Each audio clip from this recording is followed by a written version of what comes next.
Hello everyone दोस्तों, मैं अरुण शर्मा। आप देख रहे हैं दोस्तों इस वीडियो में बात करने वाले हैं मध्य प्रदेश के मामा जी के बारे में, शिवराज सिंह चौहान के बारे में, जो संन्यास की ओर है और जिन्होंने अभी आगामी सभा में अपने आप को संन्यास की ओर जाता नजर आया है।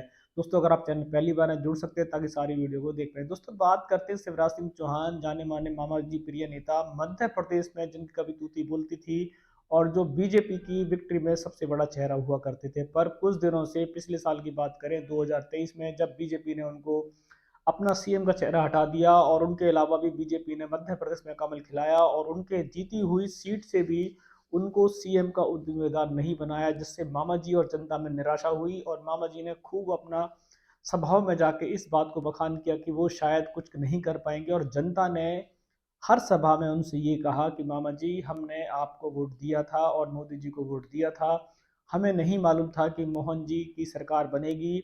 जिससे जनता और स्त्रियों में एक निराशाजनक देखी जा सकती है।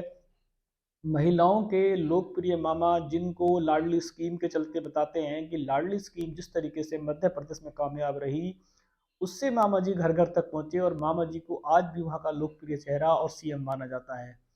बीजेपी की अंदरूनी बात कहें या नड्डा जी की बात कहें या अमित या मोदी जी की बात कहें, उन्होंने इस बार शिवराज की किसी भी स्कीम को नहीं सराहा और शिवराज सिंह से के कार्यकाल से मोदी जी खुश नहीं थे और उनकी लाख मिन्नतों करने के बावजूद भी उनको टिकट दी गई और वो टिकट अपनी भरपूर निकाल के लाए। उसके बावजूद भी मामा जी का शासन दोबारा नहीं आया और अब मामा जी को जिस तरीके से बीजेपी बार बार केंद्र की ओर इशारा कर रही थी कि हम आपको कोई केंद्र में पद देंगे, पर मामा जी की एक ही आवाज जनता में जानी जा रही है। वो बार बार यही कह रहे हैं कि वो बहनों के बीच रहेंगे और मध्य प्रदेश को कहीं छोड़ के नहीं जाएंगे।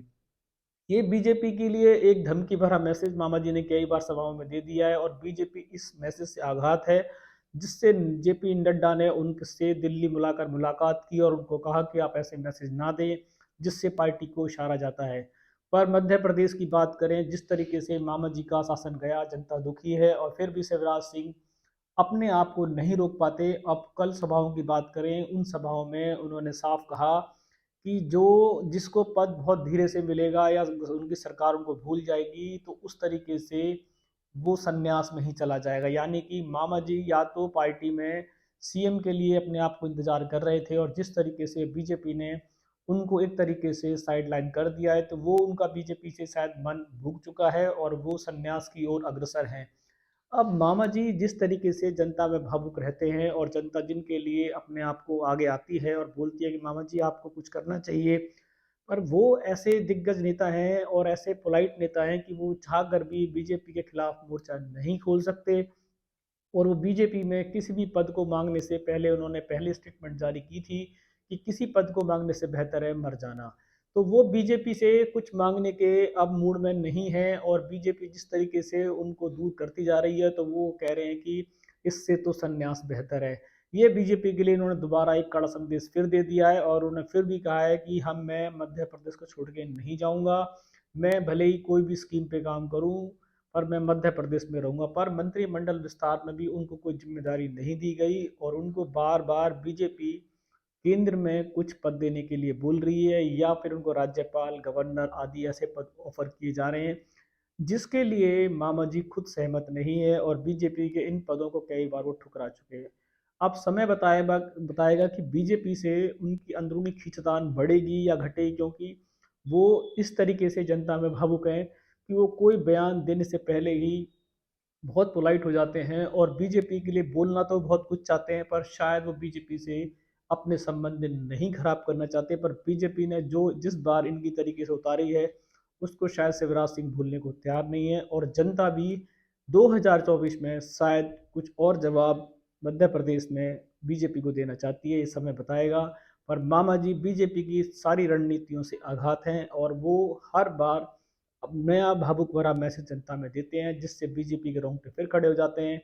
अगर मामा जी किसी भी तरीके से पार्टी को डिनाई करते हैं, तो ये बीजेपी के लिए बहुत बड़ी चोट होगी, क्योंकि मामा जी आज भी जनता के साथ जुड़े हुए कनेक्टिविटी नेता हैं, जिनकी जनता में अच्छी पकड़ है। पर शायद बीजेपी अपने आप में पार्टी है और वो कमल के सहारे और मोदी जी के सहारे पार्टी को बढ़ाना चाहते हैं, वो किसी भी स्थानीय नेता को इज्जत नहीं देना चाहते।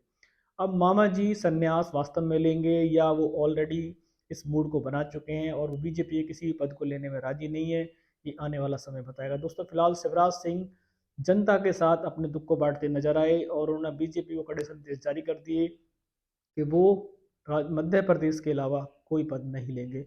अब इस पे बीजेपी और मामा जी क्या उठक बैठक करेंगे, समय बताएगा। हमें इस पर कोई नया अपडेट मिलेगा, हम आपको समय से पहले बताएंगे। अगर आपने अब तक हमारे चैनल को सब्सक्राइब नहीं किया, जुड़ सकते हैं ताकि आने वाली सभी डिबेट आपको टाइम पे मिलेगी। दोस्तों मैं अरुण शर्मा मिलूंगा नई सोच के साथ, तब तक अपना ध्यान रखें। नमस्कार।